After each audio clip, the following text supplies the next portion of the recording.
हाँ जी मित्रों, कैसे हो? आई होप सब आप बढ़िया होंगे। तो आज हम पढ़ने वाले हैं आरआरबी एनटीपीसी से रिलेटेड कुछ जितने भी हिस्ट्री के प्रश्न इंपॉर्टेंट हो जाते हैं तो सभी हम इस वाली वीडियो में देखने वाले हैं। तो देखिए, आज से हम दोस्तों शुरू कर रहे हैं हिस्ट्री की सीरीज। तो हिस्ट्री की जो सीरीज है आज से हम स्टार्ट करेंगे और 4-5 दिन में ख़त्म कर देंगे। ठीक है, ठीक है, जितने भी दिन लगेंगे उतने दिन में ख़त्म कर देंगे। उसके बाद जियोग्राफी शुरू करेंगे, उसके बाद स्पोर्ट्स के क्वेश्चन शुरू करेंगे और उसके बाद करंट अफेयर की तरफ बढ़ेंगे और लास्ट में हम स्टैटिक जीके के ऊपर बढ़ेंगे। ठीक, तो ये हो गया हमारा एक शेड्यूल। ठीक है, अभी डेली आएगा चैनल पे वीडियो। कुछ नहीं करना है आपको, डेली अपडेट मिलते रहेंगे और डेली आपको जुड़ना है हमारे साथ। तो यहाँ पे हम हिस्ट्री के कुछ 62 प्रश्न यहाँ पे देख लेते हैं। तो सभी इंपॉर्टेंट है, एक बुक और एक पेन लेना है और आपको सभी नोट्स एक बुक में लिखने हैं। ठीक है, तो देखिए गाइस, पहला प्रश्न हमारा ऐसा है कि प्लासी का युद्ध कब हुआ था। ठीक है, तो हम युद्ध से रिलेटेड जितने भी प्रश्न बनते हैं तो सभी उसके ऊपर डिस्कस कर लेते हैं। सबसे पहले तो प्लासी का युद्ध ये बना था, ऑप्शन सी 23 जून 1757 में हुआ था प्लासी का युद्ध। ठीक है, किसके बीच में हुआ था? रॉबर्ट क्लाइव के नेतृत्व में ब्रिटिश ईस्ट इंडिया कंपनी के सेनाएं बंगाल के अंतिम नवाब सिराज उद्दौला और उसके फ्रांसीसी सहयोगी सेनाओं से यह भीड़ हुई थी, प्लासी का युद्ध। ठीक है, नेक्स्ट सवाल है कि हल्दी घाटी का युद्ध कब हुआ था। तो हल्दी घाटी का जो युद्ध था ये हुआ था 18 जून 1576 में हल्दी घाटी का युद्ध लड़ा गया था। किसके बीच में हुआ था? महाराणा प्रताप के नेतृत्व वाली मेवाड़ सेना और आमेर के मान सिंह के प्रथम नेतृत्व वाली मुगल सेना के बीच ये युद्ध लड़ा गया था, हल्दी घाटी का। तो नेक्स्ट सवाल है, चंदेरी का युद्ध कब लड़ा गया था। तो चंदेरी का युद्ध ये लड़ा गया था 1528 में। ठीक है, 1528 में चंदेरी का युद्ध लड़ा गया था। किसके बीच में हुआ था? मुगलों और राजपूतों के बीच ये युद्ध लड़ा गया था और यह जो युद्ध था ये मध्य प्रदेश के चंदेरी के पास लड़ा गया था। ठीक है, और इस युद्ध में बाबर की जीत हुई थी। नेक्स्ट सवाल है, खानवा का युद्ध कब हुआ था। तो खानवा का युद्ध ये हुआ था 1527 में। ठीक है, तो ऑप्शन डी इस क्वेश्चन का सही आंसर है। तो ये 1527 में हुआ था खानवा का युद्ध। और किसके बीच में लड़ा गया था? ये मुगल सम्राट बाबर और मेवाड़ के राणा सांगा के बीच ये युद्ध लड़ा गया था जिसमें बाबर की जीत हुई थी। ठीक है, नेक्स्ट सवाल है, देखिए पानीपत से एग्जाम में क्वेश्चन पूछा जाता है। ठीक है, तो वर्तमान में पानीपत कहाँ पर है? तो हरियाणा में स्थित है। तो जैसे कि आप देख सकते हैं कि यहाँ पे आपको पूछा गया है कि प्रथम युद्ध कब लड़ा गया था पानीपत का। तो ये युद्ध लड़ा गया था 21 अप्रैल 1526 में पानीपत का प्रथम युद्ध लड़ा गया था। दूसरा और तीसरा के ऊपर हम डिस्कस करेंगे पानीपत के युद्ध के ऊपर। ठीक है, तो सबसे पहले जान लेते हैं कि जो पानीपत का प्रथम युद्ध था ये किसके बीच में हुआ था। तो ये युद्ध बाबर और इब्राहिम लोदी के बीच में हुआ था जिसमें बाबर की जीत हुई थी। ठीक है, तो पानीपत का जो दूसरा युद्ध था ये किसके बीच में हुआ था? ये कब हुआ था? 5 नवंबर 1556 को हुआ था और किसके बीच में हुआ था? ये अकबर और हेमू, ठीक है, हेमचंद्र के बीच में युद्ध लड़ा गया था जिसमें अकबर की जीत हुई थी। पानीपत का जो तीसरा युद्ध था ये हुआ था 14 जनवरी को 1761 में हुआ था। ये मराठों की हार हुई थी और मराठा का जो नेतृत्व किया था तो किसने किया था? सदाशिव भाऊ पेशवा। ये क्वेश्चन एग्जाम में पूछा जा चुका है इसके पहले। देखिए नेक्स्ट सवाल है, मुगल साम्राज्य की स्थापना कब हुई थी। तो मुगल साम्राज्य की स्थापना हुई थी 1526 में। ठीक है, 1526 में मुगल मुगल साम्राज्य की स्थापना हुई थी और किसने की थी? तो बाबर द्वारा यह स्थापना की गई थी। ठीक है, तो पहले राजा कौन थे मुगल साम्राज्य के? बाबर। और अंतिम राजा कौन थे? बहादुर शाह जफर। ठीक है, बहादुर शाह जफर ये अंतिम राजा थे। तो आपको ये दोनों भी नोट करना है जरूर। तो नेक्स्ट सवाल देख लेते हैं, तराइन का प्रथम युद्ध कब हुआ था। तो तराइन का जो प्रथम युद्ध था ये हुआ था 1191 में। ठीक है, 1191 में तराइन का प्रथम युद्ध हुआ था। किसके बीच में हुआ था डिस्कस करते हैं। तराइन की जो पहली लड़ाई थी ये जिसे ताराउरी की पहली लड़ाई के रूप में भी जाना जाता है। तो देखिए 1191 में घोर की मोहम्मद के नेतृत्व वाली हमलावर गौरी सेना और पृथ्वीराज चौहान के नेतृत्व वाली राजपूत संघ के बीच ये तराइन की पहली लड़ाई हुई थी। ठीक है, तो सीधी सी बात है यहाँ पे मोहम्मद गोरी के बीच और पृथ्वीराज चौहान के बीच ये युद्ध हुआ था जिसमें मोहम्मद गोरी जीत गया था। ठीक है, और पृथ्वीराज चौहान को हार मिली थी। तो यहाँ पे हम बात करते हैं तराइन की दूसरे युद्ध के ऊपर। तो ये 1192 में हुआ था ईस्वी में। ठीक है, पृथ्वीराज चौहान और मोहम्मद गोरी के बीच ये युद्ध लड़ा गया था जिसमें मोहम्मद गोरी ने जीत हासिल की थी। तराइन की तीसरे युद्ध की ऊपर बात करते हैं तो ये 1215 में हुआ था और दिल्ली सल्तनत के मामलुक राजा इल्तुतमिश और पूर्व गोरी जनरल ताज अल दीन यिल्डीज के बीच ये युद्ध लड़ा गया था जिसमें इल्तुतमिश ने यहाँ पे जीत हासिल की थी। ठीक है, तो आई होप कि आपको ये तीन भी युद्ध समझ में आ गए होंगे। कोणार्क का सूर्य मंदिर को समर्पित है। तो क्या समर्पित है? सूर्यदेव। ठीक है, सूर्यदेव ये समर्पित है कोणार्क के सूर्य मंदिर को। ये देखिए, ये कोणार्क का जो सूर्य मंदिर है ये कहाँ पर स्थित है? ओडिशा इस राज्य में स्थित है। ठीक है, ओडिशा इस राज्य में स्थित है कोणार्क का सूर्य मंदिर। नेक्स्ट सवाल है, हल्दी घाटी का युद्ध किस वर्ष में हुआ था। तो हल्दी घाटी का जो युद्ध था ये हुआ था 1576 एडी में हुआ था, मतलब 1576 ईस्वी में हुआ था हल्दी घाटी का युद्ध। नेक्स्ट सवाल है, शेरशाह सूरी ने किस सड़क का निर्माण किया था। वेरी इंपॉर्टेंट क्वेश्चन है, शेरशाह सूरी ने किस सड़क का निर्माण किया था। तो उस सड़क का नाम है ग्रैंड ट्रंक रोड। ठीक है, ग्रैंड ट्रंक रोड नाम है उस सड़क का। तो इसे हम सड़क ए आजम के नाम से भी जानते हैं। ठीक है, सड़क ए आजम के नाम से भी जानते हैं ग्रैंड ट्रंक रोड को, और इसका निर्माण शेरशाह सूरी द्वारा किया गया था। नेक्स्ट सवाल है, कुतुब मीनार की चौथी मंजिल का पूर्ण निर्माण किसने करवाया था। तो उसका नाम है, कुतुब मीनार की चौथी जो मंजिल थी उसको बनाने वाले का नाम है यहाँ पे फिरोज शाह तुगलक। ठीक है, ऑप्शन सी करेक्ट आंसर है इस क्वेश्चन का। मतलब फिरोज शाह तुगलक ने ये चौथी मंजिल बसाई है कुतुब मीनार की। देखिए कुतुब मीनार से क्वेश्चन पूछा जाता है कि कुतुब मीनार की हाइट कितनी है, तो 72 मीटर की इसकी हाइट है। ठीक है, मतलब 72 मीटर की इसकी हाइट हो जाती है कुतुब मीनार की। नेक्स्ट सवाल है, तो भारतीय राष्ट्रीय कांग्रेस के पहले मुस्लिम अध्यक्ष कौन थे? तो भारतीय राष्ट्रीय कांग्रेस के पहले मुस्लिम अध्यक्ष की बात हो रही है यहाँ पे।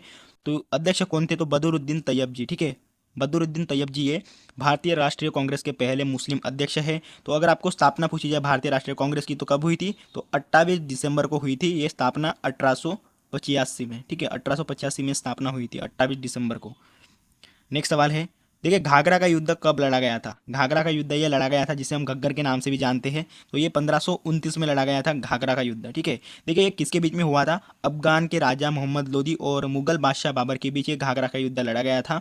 तो ये भी आपको नोट करना है जरूर। ठीक है, नेक्स्ट सवाल है, निम्नलिखित में से कौन स्वराज्य पार्टी का संस्थापक था? तो स्वराज्य पार्टी का यहाँ पे संस्थापक पूछा गया है, तो उसका नाम है चित्तरंजन दास जी, ये स्वराज्य पार्टी के संस्थापक थे। ठीक है, नेक्स्ट सवाल है, शेरशाह सूरी के बचपन का नाम क्या था? तो शेरशाह सूरी का जो बचपन का नाम है वो नाम है फरीद खान। ठीक है, फरीद खान नाम है शेरशाह सूरी का बचपन का नाम।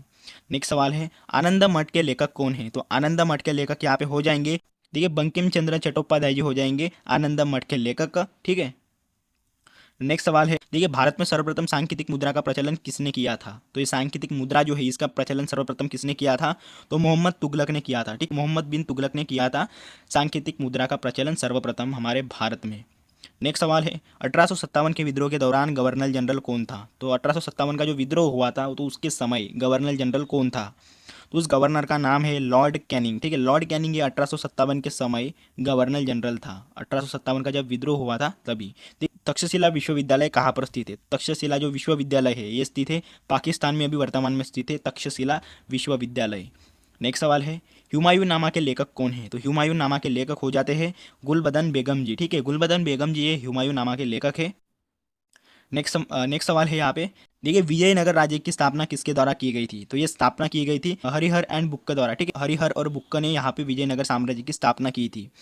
नेक्स्ट सवाल है, जजिया किस मुगल शासक द्वारा समाप्त कर दिया गया था? तो जो जजिया है ये किस मुगल शासक द्वारा समाप्त कर दिया गया था? ये अकबर द्वारा जजिया समाप्त कर दिया गया था। किसके द्वारा? तो अकबर द्वारा।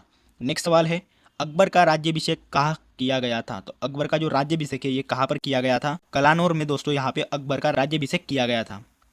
नेक्स्ट सवाल है, बिंबिसार किसका शासक था? तो देखिए बिंबिसार जो है ये किसका शासक था? तो ये मगध इस राज्य का शासक था बिंबिसार। नेक्स्ट सवाल है, चौथी बुद्ध परिषद द्वारा आयोजित किया गया था। तो चौथी बुद्ध परिषद ये किसके द्वारा आयोजित किया गया था? तो ये आयोजित किया गया था कनिष्क जी द्वारा। ठीक है, कनिष्क जी द्वारा चौथी बुद्ध परिषद यहाँ पे आयोजित किया गया था। तो आइए एक नज़र डाल लेते हैं हम चारवीं बुद्ध संगीति के ऊपर एक नज़र डाल लेते हैं। ठीक है, तो प्रथम बुद्ध संगीति ये ईस्वीसन पूर्व 483 में हुआ था। तो अध्यक्ष कौन थे उसी समय? महाकश्यप थे। और किसके शासनकाल में हुआ था? अजात शत्रु के। ठीक है, द्वितीय की बात करते हैं तो ये 383 ईस्वी पूर्व में हुआ था। और स्थान कौन सा था? तो वैशाली स्थान था। अध्यक्ष थे साबाकामी जी। और शासनकाल में किसके हुआ था? कालाशोक के। तीसरे की बात करते हैं तो 255 ईसा पूर्व में हुआ था, पाटलिपुत्र स्थान पे हुआ था। अध्यक्ष कौन थे? तो मोगलीपुत्र जी थे। और शासनकाल किसके शासनकाल में हुआ था? अशोक जी के। ठीक है, तो चौथे बौद्ध संगीति की बात करते हैं, प्रथम शताब्दी में हुआ था। और स्थान कौन सा था? कुंडलवन कश्मीर का स्थान था। और अध्यक्ष कौन थे? वसुमित्र जी और कनिष्क के काल में हुआ था। ठीक है, तो आई होप आपने स्क्रीनशॉट ली होगी। तो चलिए आगे बढ़ते हैं। तो महाकाव्य जो है मेघदूत, इसके लेखक कौन है? मेघदूत के लेखक है कालिदास। ठीक है, कालिदास या मेघदूत के लेखक है, नोट करना है आपको। नेक्स्ट सवाल है, भारतीय बिस्मार्क के नाम से जाना जाता है। तो भारतीय बिस्मार्क के नाम से किसे जाना जाता है? तो सरदार वल्लभ भाई पटेल जी को यहाँ पे भारतीय बिस्मार्क के नाम से जाना जाता है। ठीक है, इनकी प्रतिमा बहुत बड़ी है हमारे भारत में और वर्ल्ड में भी सबसे बड़ी प्रतिमा यानी स्टैचू ऑफ यूनिटी, जिसकी हाइट कितनी है? 182 मीटर की हाइट है। ठीक है, और ये कहाँ पर स्थित है? गुजरात के केवाड़िया में स्थित है। गुजरात के केवाड़िया में स्थित है। उसके बाद हम बात करते हैं इसको बनाने वाले वास्तुकार कौन है? तो उनका नाम है राम वी सुतार। ठीक है, राम वी सुतार इसको बनाने वाले का नाम है। नेक्स्ट सवाल है, कनिष्क को बुद्ध धर्म में किसने परिवर्तित किया था? तो किसने किया था? अश्वघोष जी ने यहाँ पे कनिष्क को बुद्ध धर्म में परिवर्तित किया था। नेक्स्ट सवाल है, यहाँ पे बुद्ध का जन्म आपको पूछा गया है ये किस वर्ष में हुआ था? तो ये 623 BC में हुआ था, मतलब 623 ईस्वी पूर्व में हुआ था बुद्ध जी का जन्म। नेक्स्ट सवाल देख लेते हैं, अष्टाध्यायी द्वारा लिखा गया था। ठीक है, अष्टाध्यायी द्वारा लिखा गया था, तो पाणिनि यहाँ पे अष्टाध्यायी द्वारा लिखा गया था। ठीक है, नेक्स्ट सवाल है, किस सिख गुरु के तहत सिखों को खालसा में बदल दिया गया था। तो सिखों को खालसा में किस गुरु के तहत बदल दिया गया था, उनका नाम है गुरु गोविंद सिंह जी। ठीक है, ऑप्शन सी इसका करेक्ट आंसर है। तो गुरु गोविंद सिंह द्वारा सिखों को खालसा में बदल दिया गया था। नेक्स्ट सवाल है, तो खालसा की स्थापना करने वाले गुरु कौन थे। तो खालसा की स्थापना करने वाले गुरु का नाम है गोविंद सिंह जी। ठीक है, गुरु गोविंद सिंह जी नाम है। नेक्स्ट सवाल है, पंजाब का जो अमृतसर शहर है, तो इसको किसने स्थापित किया था। तो स्थापित करने वाले हैं अमृतसर को गुरु रामदास जी द्वारा यहाँ पे अमृतसर शहर को स्थापित किया गया था। नेक्स्ट सवाल है, गुरु नानक जी ने किसे अपना उत्तराधिकारी नियुक्त किया था। तो किसको किया था, गुरु अंगद को यहाँ पे किया था अपना उत्तराधिकारी गुरु नानक जी ने। नेक्स्ट सवाल है, सिख साम्राज्य का अंतिम शासक कौन था। तो सिख साम्राज्य का जो अंतिम शासक है उसका नाम है दिलीप सिंह। ठीक है, दिलीप सिंह सिख साम्राज्य का अंतिम शासक था। नेक्स्ट सवाल है, दिल्ली भारत की राजधानी कब बनी थी। तो दिल्ली ये भारत की राजधानी कब बनी थी। तो ये ऑप्शन बी 1911 हमें यहाँ पे घोषित किया था और 1912 में स्थानांतरित की गई थी दिल्ली भारत की राजधानी। ठीक है, नेक्स्ट सवाल है, प्राचीन काल में कन्नौज किस राजा की राजधानी रहती थी। तो ये हर्षवर्धन की राजधानी रहती थी कन्नौज प्राचीन काल में। ठीक है, नेक्स्ट सवाल है, भारत के पहले भारतीय गवर्नर जनरल कौन थे। तो भारत के पहले भारतीय गवर्नर जनरल यहाँ पे आपको पूछा गया है, उनका नाम है चक्रवर्ती राजगोपालचारी। यहाँ पे भारत के पहले भारतीय गवर्नर जनरल थे। ठीक है, और ये कब बने थे, 1948 में ये बने थे। नेक्स्ट सवाल देख लेते हैं, दिल्ली की राजगद्दी पर अफगान शासकों के शासन का निम्नलिखित में से कौन सा एक कालानुक्रम है। ठीक है, आपको ये सही से सुमेलित करना है।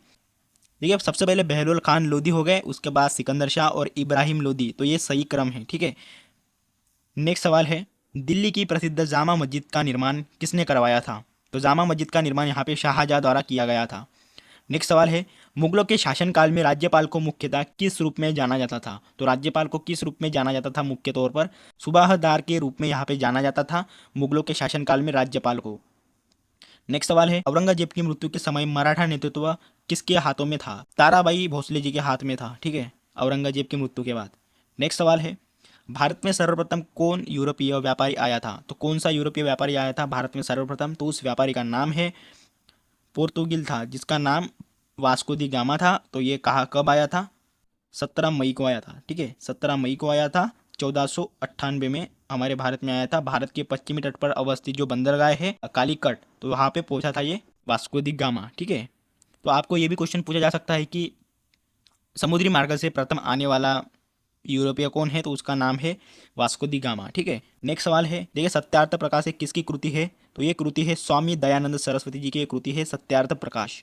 देखिए, वीडियो अगर आपको पसंद आ रहा होगा तो जरूर लाइक कर देना वीडियो को, और चैनल को जरूर सब्सक्राइब कर देना और अपने भाई बहन के पास जरूर शेयर कर देना। ठीक है, नेक्स्ट सवाल है यहाँ पे, शुद्धि जो आंदोलन था ये किसने चलाया था। शुद्धि आंदोलन ये स्वामी दयानंद सरस्वती जी द्वारा चलाया गया था। नेक्स्ट सवाल है, मंगल पांडे ने किस सैन्य छावनी में विद्रोह किया था। तो मंगल पांडे जी ने यहाँ पे विद्रोह किया था बैरकपुर में। ठीक है, बैरकपुर छावनी में यहाँ पे विद्रोह किया था मंगल पांडे जी ने।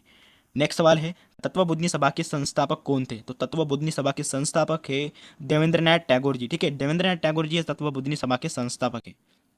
नेक्स्ट सवाल है, अमृतसर के जालियांवाला बाग में आयोजित सभा पर किसने गोलियां चलवाई थी। तो ये गोलियां चलवाई थी जनरल डायर द्वारा ये गोलियां चलाई गई थी। नेक्स्ट सवाल है, बारबादुली सत्याग्रह से संबंधित है। तो बारबादुली सत्याग्रह से कौन संबंधित है, यहाँ पे सरदार वल्लभ भाई पटेल जी ये बारबादुली सत्याग्रह से संबंधित है। नेक्स्ट सवाल है, किस वायसराय ने बंगाल का विभाजन किया था। तो बंगाल का विभाजन पूछा गया है आपको, किसके द्वारा किया गया था और किस वायसराय के द्वारा किया गया था। उसका नाम है लॉर्ड कर्जन द्वारा यहाँ पे बंगाल का विभाजन किया गया था। ठीक है, नेक्स्ट सवाल है, स्वराज्य पार्टी के संस्थापक कौन थे। तो स्वराज्य पार्टी के संस्थापक कौन थे, तो मोतीलाल नेहरू और चित्तरंजन दास जी ये दोनों। ठीक है, मतलब ऑप्शन डी ये करेक्ट आंसर है इस क्वेश्चन का। तो मोतीलाल नेहरू और चित्तरंजन दास जी ये स्वराज्य पार्टी के संस्थापक थे। नेक्स्ट सवाल है, गांधी जी ने भारत में सर्वप्रथम सत्याग्रह का प्रयोग कहाँ किया था। तो सर्वप्रथम सत्याग्रह का प्रयोग यहाँ पे गांधी जी ने कहाँ पर किया था? चंपारण्य सत्याग्रह में किया था, जो कि 1917 में हुआ था। गांधी जी ने भारत में सर्वप्रथम चंपारण्य सत्याग्रह का प्रयोग किया था, जो कि 1917 में हुआ था। खेड़ा सत्याग्रह ये हुआ था 1918 में। अमृतसर का जलियांवाला बाग हत्याकांड ये 1919 में हुआ था, और अहमदाबाद का जो सत्याग्रह था ये 1918 में हुआ था। ठीक है, देखिए नेक्स्ट सवाल है कि अभिनव भारत के संस्थापक का नाम क्या है? तो अभिनव भारत के संस्थापक का नाम यहाँ पे हो जाता है विनायक दामोदर सावरकर जी। ठीक है, ऑप्शन डी एक करेक्ट आंसर है इस क्वेश्चन का। नेक्स्ट सवाल देख लेते हैं, वेदों की ओर लौटो का नारा किसने दिया था? तो वेदों की ओर लौटो का नारा ये कई बार एग्जाम में पूछा जा चुका है। तो ये स्वामी दयानंद सरस्वती जी द्वारा ये नारा दिया गया था, वेदों की ओर लौटो। सुल्तान मोहम्मद कहाँ का शासक था? तो सुल्तान मोहम्मद ये कहाँ का शासक था? तो ये गजनी का शासक था। ठीक है, सुल्तान मोहम्मद। नेक्स्ट सवाल देख लेते हैं, निम्नलिखित में से कौन सा जोड़ा सही सुमेलित नहीं है? तो सही सुमेलित यहाँ पे नहीं है, तो वो कौन सा है? तो देखिए, बंगाल का विभाजन ये 1905 में हुआ था, बिल्कुल करेक्ट है। उसके बाद मुस्लिम लीग की स्थापना ये 1906 में हुई थी, कहाँ पर? ढाका में, बांग्लादेश के। और सूरत का विभाजन 1907 में हुआ था, और ये भी करेक्ट है आपका। और भारत की राजधानी का कलकत्ता से दिल्ली स्थानांतरण ये 1909 में नहीं हुआ था, तो ये 1911 में ये घोषित किया था, और 1912 में स्थानांतरित किया गया था। ठीक है, नेक्स्ट सवाल देख लेते हैं, बंकिम चंद्र चटर्जी द्वारा रचित आनंद मठ का संबंध किस विद्रोह से है? तो किस विद्रोह से है? सन्यासी इस विद्रोह से हो जाता है। बंकिम चंद्र चटर्जी द्वारा जो रचित आनंद मठ है ना, उसका संबंध सन्यासी इस विद्रोह से है। देखिए, लाल पाल बाल के नाम से किसे कहा जाता है? तो देखिए, लाला लाजपत राय हो गए, विपिन चंद्र पाल और बाल गंगाधर तिलक, तो इन तीनों को यहाँ पे लाल पाल बाल के नाम से जाना जाता है। ठीक है, मतलब उपरयुक्त सभी, ये क्वेश्चन का सही आंसर है। नेक्स्ट सवाल है, लंदन में इंडिया हाउस की स्थापना किसके द्वारा की गई थी? तो सही आंसर इसका श्याम जी कृष्णा वर्मा जी द्वारा ये स्थापना की गई थी, लंदन में इंडिया हाउस की। नेक्स्ट सवाल है, तो ब्रह्म समाज की स्थापना यहाँ पे किसके द्वारा की गई थी? तो ये स्थापना जो थी ये किसके द्वारा की गई थी ब्रह्म समाज की? तो ये राजा राम मोहन राय जी द्वारा स्थापना की गई थी 1828 में। ठीक है, नेक्स्ट सवाल है, अलीगढ़ आंदोलन ये किसने चलाया था? ये आंदोलन सैयद अहमद खां द्वारा चलाया गया था। कमेंट बॉक्स में जरूर बताना है कि आपके 62 प्रश्न में से कितने सही होने वाले हैं। ठीक है, कांग्रेस की पहली महिला अध्यक्ष कौन रही थी? तो उनका नाम है एनी बेजेंट, ये कांग्रेस की पहली महिला अध्यक्ष रही है। ठीक है, उम्मीद करता हूँ कि आपको ये हिस्ट्री का पहली सीरीज आपको अच्छी लगी होगी, तो चैनल को जरूर सब्सक्राइब कर लेना और वीडियो को जरूर लाइक कर देना। मिलते हैं नेक्स्ट वाली वीडियो में। जय हिंद।